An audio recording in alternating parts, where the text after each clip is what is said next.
Chers internautes, bien le bonjour. Imaginez un instant que vos yeux remplacent la caméra. Vous êtes témoin de cet accident et vous comptez apporter votre aide à la victime. Mais par quoi allez-vous commencer ?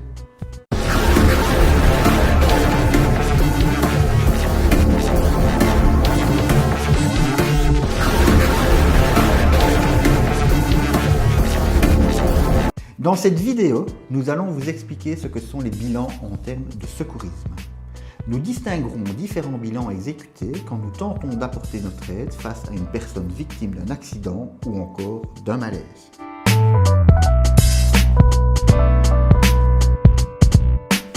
Le premier bilan correspond au moment où l'on s'approche de la victime ou encore du lieu de l'accident. Avant de foncer tête baissée, il est nécessaire de prendre en compte les différents éléments qui pourraient représenter un danger pour la victime pour les badauds. Ou encore le secouriste. L'analyse ainsi établie, celle-ci vous permettra de mettre en œuvre des actions simples, de préserver votre sécurité et au besoin de retarder votre intervention en contactant les secours et en spécifiant le type de danger. Analysons maintenant, si vous le voulez bien, cette image d'un accident de la route. Quels sont les dangers relevants que nous pouvons observer ? Utilisons dans ce cadre l'acronyme STOP, S-T-O-P, pour analyser la situation.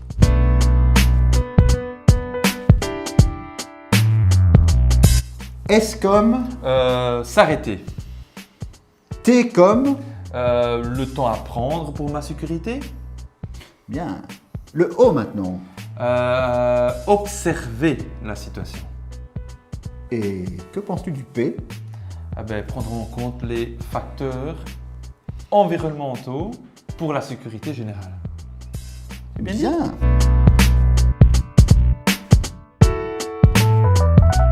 Notre image, et commençons par le S comme stop. Ne jugeons pas et soyons objectifs le plus possible. Essayons de nous mettre au bon endroit. Il s'agit ici d'un accident de la route avec deux voitures impliquées. Il existe donc un risque lié à la circulation des véhicules qui pourront renverser le secouriste ou même venir percuter les épaves. Après le S, le T. Ouais.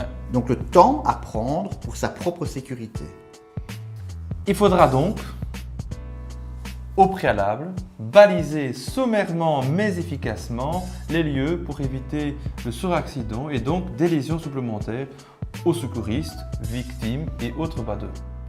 Observons plus en avant la situation. Partons d'un point de vue large et balayons la scène en effectuant un zoom, c'est-à-dire une vision plus spécifique sur l'accident. Nous sommes sur une route. Le temps est clair, il y a un carrefour et les deux voitures obstruent le passage. Y a-t-il des victimes ? Leur nombre ? Semblent-elles coincées ? Quels sont leurs états ? Etc. Tous ces éléments-là, c'est à ce moment-là que vous allez les rechercher. P. Comme prendre en compte les facteurs environnementaux qui pourront compliquer notre situation. Est-ce qu'existe-t-il un risque d'incendie ?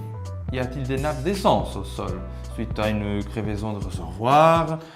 Est-ce qu'il y a de la fumée sortant du capot ou de l'habitacle, tout simplement ? Des poteaux électriques sont-ils abîmés ? Les fils touchent-ils le sol ?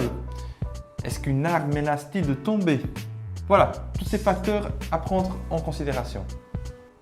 Après ce bilan circonstanciel donc de la situation, vient ensuite le bilan primaire des victimes. Il est primordial, celui-ci doit être rapide et doit répondre aux questions simples qui sont à savoir: La victime est-elle consciente ? la victime a-t-elle des voies respiratoires libres ? Est-ce qu'elle respire ? Ou existe-t-il des troubles circulatoires comme une hémorragie importante ?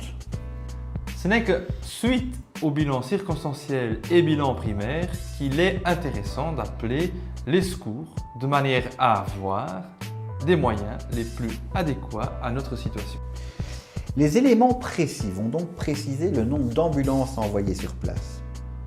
A-t-il nécessité d'un SMUR ou encore d'une équipe de pompiers pour sécuriser ou encore désincarcérer les victimes ?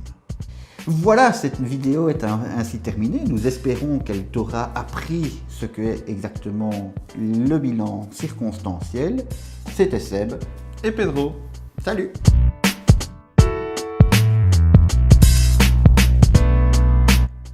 Alors, vous venez d'être sensibilisé au fait de devoir prendre un peu de recul face à tout accident. Et si dans cette vidéo nous avons pris pour exemple les accidents de la route, cette démarche du stop est applicable à tout autre problème, comme un cas de malaise. Dans tous les cas, une analyse réfléchie de la situation permettra d'intervenir en toute sécurité. Depuis le 1er avril et conformément à une directive européenne, les nouveaux modèles de véhicules doivent disposer d'un appel d'urgence automatique pour être homologués. Si ce dispositif est précieux en cas d'accident dans une région peu fréquentée, cet appel automatique risque de mobiliser de manière non proportionnée l'envoi des secours, puisqu'un bilan précis ne pourra pas être réalisé. Mais est-ce si différent de la réalité actuelle? Nous verrons en tout cas bien dans l'usage.